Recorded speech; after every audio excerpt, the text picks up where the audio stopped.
Olá, meu nome é Tuane Eggers e a proposta desse vídeo é contar um pouco da minha história, minha trajetória na fotografia e nas artes visuais ao longo desses mais de 10 anos. Para mim é muito especial estar gravando esse vídeo justamente num lugar onde eu comecei a fotografar, comecei a ter uma maior intimidade com uma câmera, que é o jardim da casa da minha mãe, numa cidade chamada Lajeado, que é uma cidade do interior, cerca de 70 mil habitantes. Então foi nesse contexto em que eu cresci e que eu aprendi a fotografar também. Foi algo bem autodidata, de experimentação mesmo. Eu fui fazendo muitos autorretratos, via também a fotografia como uma forma de expandir esse espaço do jardim, né? E isso veio entrelaçado com muitas outras coisas. Esse trabalho de autorretratos e de me mostrar nesse ambiente da internet gerou uma participação no filme Os Famosos e os Duendes da Morte, do Esmir Filho, que foi algo bem inusitado e inesperado para mim na época. Foi uma experiência muito linda, assim. A participação nesse filme também foi bastante importante para eu mesma acreditar na potência do que eu estava fazendo como algo artístico mesmo. E esse filme me levou para muitos lugares, inclusive possibilitou na época do lançamento uma pequena exposição no Japão. Eu gosto de pensar na fotografia e também nessa história, nessa trajetória um pouco entrelaçada com alguns pensamentos que acho que conversam assim nesse sentido. Gosto muito desse trecho do Davi Lapujade sobre o Etienne Souriau, que diz: um ser pode participar de vários planos de existência como se pertencesse a vários mundos. Um indivíduo existe neste mundo. Ele existe como corpo, existe como psiquismo, mas também existe como reflexo em um espelho, como tema, ideia ou lembrança no espírito de outro. Tantas maneiras de existir em outros planos. Nesse sentido, os seres são realidades plurimodais, multimodais. E aquilo que chamamos de mundo é, de fato, o lugar de vários intermundos, de um emaranhado de planos. Esse trecho diz muito sobre como as coisas foram acontecendo também, porque esse ambiente da internet possibilitou uma expansão desse espaço físico, né? De ter contato com outros mundos e de criar essas redes que a fotografia me possibilitou de alguma forma. Também havia muito esse contato com a poesia e eu considero que o Manuel de Barros foi uma grande inspiração para mim, assim. Eu acho que ele conversa muito com o olhar, né? A poesia dele conversa muito com uma maneira de ver o mundo a partir das coisas ínfimas, das miudezas. Gosto muito de um trecho do Rodrigo Grota sobre a obra de Haruo Ohara, que ele diz: quando fotografo uma planta, não sou eu quem está a conduzir. Ela, em seu silêncio, me descreve por meio dessa foto, relação na qual sou apenas o responsável pelo ato terminal. Gosto muito de pensar também o que diz sobre nós, né? As coisas que a gente fotografa, o que a gente resolve enquadrar no momento em que a gente enquadra e deixa todo mundo de fora, né? Pra dizer, é isso que é importante, é isso que eu quero que vocês vejam. Naquilo que eu registrava, existia um interesse grande pela impermanência, pelos fluxos da matéria, de pensar nessa transitoriedade das coisas no mundo. Eu também fui tendo um interesse maior pela fotografia analógica. Eu comecei a fotografar com uma câmera digital muito simples do meu irmão e ao longo do tempo eu fui experimentando fotografar com filme, porque me encanta muito essa fisicalidade. Outra coisa que eu gosto muito na fotografia analógica é a possibilidade de fazer sobreposições. Eu gosto muito dessa técnica porque é algo que o nosso olho não consegue enxergar daquela forma, né? Duas imagens diferentes sobrepostas. Então, ela me possibilita fazer relações entre coisas que inicialmente talvez não tivessem relação nenhuma, mas eu acho isso uma atividade muito preciosa do próprio fazer artístico, né? Surgiu mais um convite inusitado, que foi para participar do filme da minha vida. É o último filme do Selton Mello, gravado aqui no Rio Grande do Sul. Ele conheceu o meu trabalho, provavelmente pelos famosos Duendes da Morte, e foi buscar o que eu estava fazendo atualmente e gostou muito. E nesse filme, uma das personagens é uma menina fotógrafa, interpretada pela Bruna Linsmeyer. Então ele gostaria que as fotos dela que aparecessem no filme fossem minhas. E não poderia ficar mais feliz com esse convite. Tive a oportunidade também de conhecer a Bruna e o Johnny Massaro. Fiz uma sessão de fotos com eles durante o set, foi uma experiência muito linda. Em 2017 eu também tive a minha primeira experiência com o estilo de cinema. Foi um convite do Esmir Filho, que é diretor dos famosos Duendes da Morte, e vinha acompanhando o meu trabalho. Então ele me convidou para registrar o processo do filme dele chamado Verlust, que vai ser lançado em breve. A partir dessa experiência, surgiram mais convites para fazer mais estilo em outros filmes e séries. Algumas delas foram O Complexo, da Verte, O Oráculo das Borboletas Amarelas, dirigido pela Tatiana Nechetti. E entre os longas teve o Raia 4, do Emiliano Cunha, o Disforia, do Lucas Casales, e também O Acidente, do Bruno Carboni. Fiz alguns mini documentários, tenho trabalhado com videoclipes também.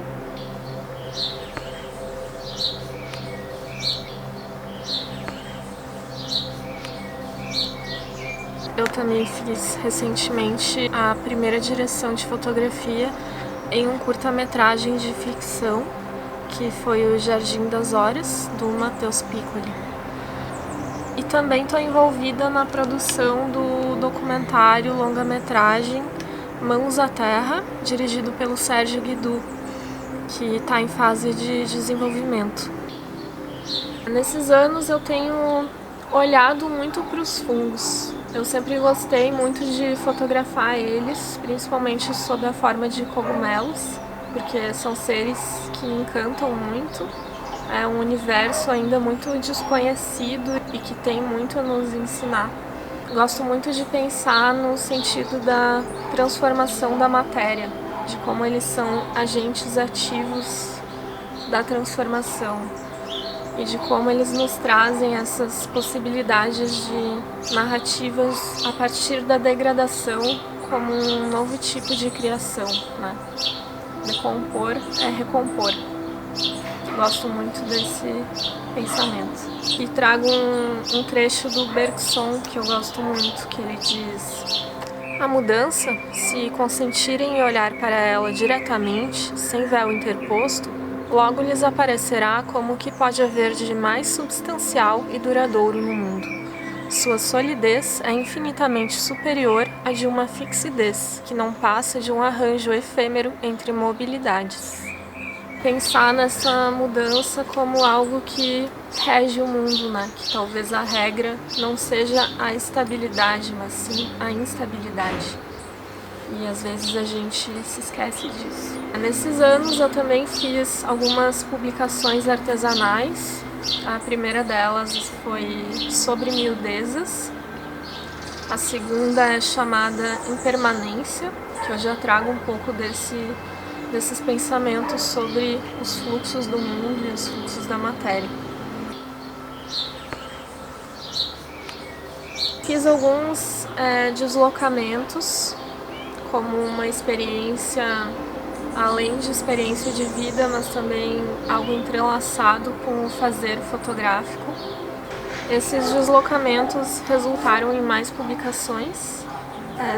Uma delas chama Dos Imensos Dias em que Fomos Tão Grandiosamente Pequenos, que foi feita a partir de uma caminhada ao redor de uma montanha no Peru, que eu fiz na companhia de 2 amigos, a Shana de Moura e o Dani Eiserick. Outra publicação foi a Esplendor, que foi resultado de uma viagem que eu fiz com 2 amigas, a Shana de Moura e a Ieve Rothausen, para a Chapada dos Veadeiros. Então, essa publicação também foi um registro dessa experiência de deslocamento. E a última, editada pela Riacho, foi Nossos Olhos Abertos Como Nunca Antes. Essa também foi resultado de uma experiência relacionada a essa viagem que fizemos juntos para o Peru. Nessa publicação específica, eu tive uma reflexão sobre a questão de como a fotografia analógica ela também está aberta ao acaso, né? Ela está mais sujeita à beleza do desastre, quando as coisas não saem como a gente esperava. Mas ela também pode nos possibilitar muitas surpresas. Tem um trecho do Emanuele Coccia, que eu gosto muito, que ele diz: tudo está em tudo. Essa mistura faz do mundo e do espaço a realidade de uma transmissibilidade, de uma tradutibilidade universal das formas.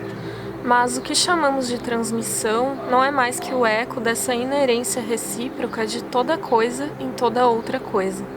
O mundo é um contágio perpétuo. Tudo no mundo produz mistura e se produz na mistura.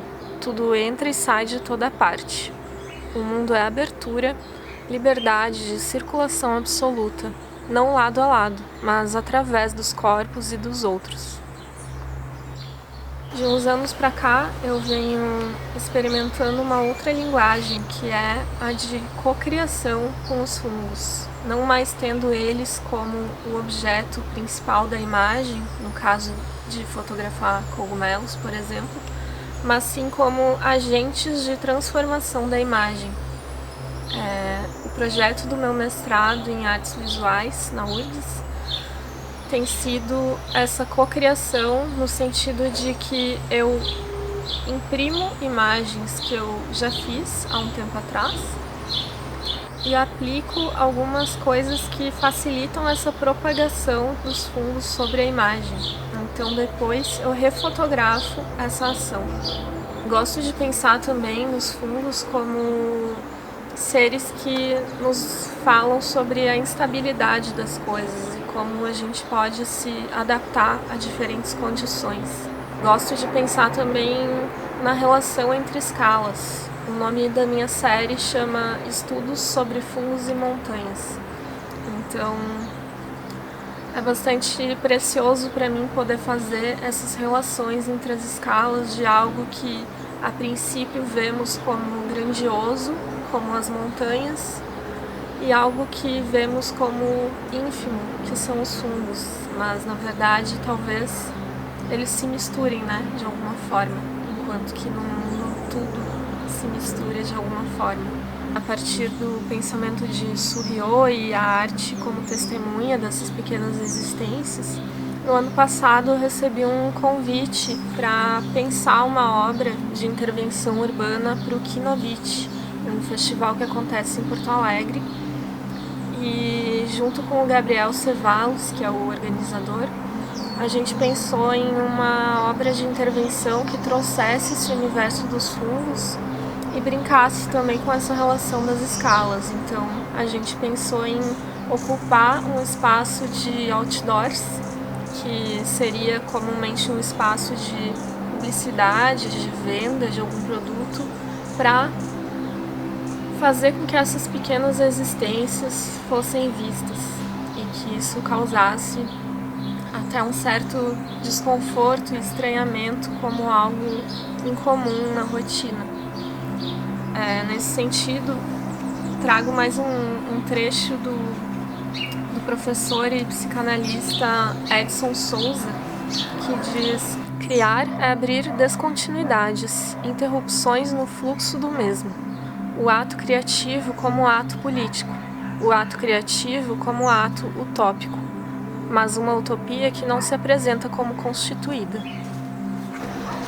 Eu penso que existem grandiosas e silenciosas ações em curso, mas a compreensão de algumas delas apenas se dá mediante o tempo.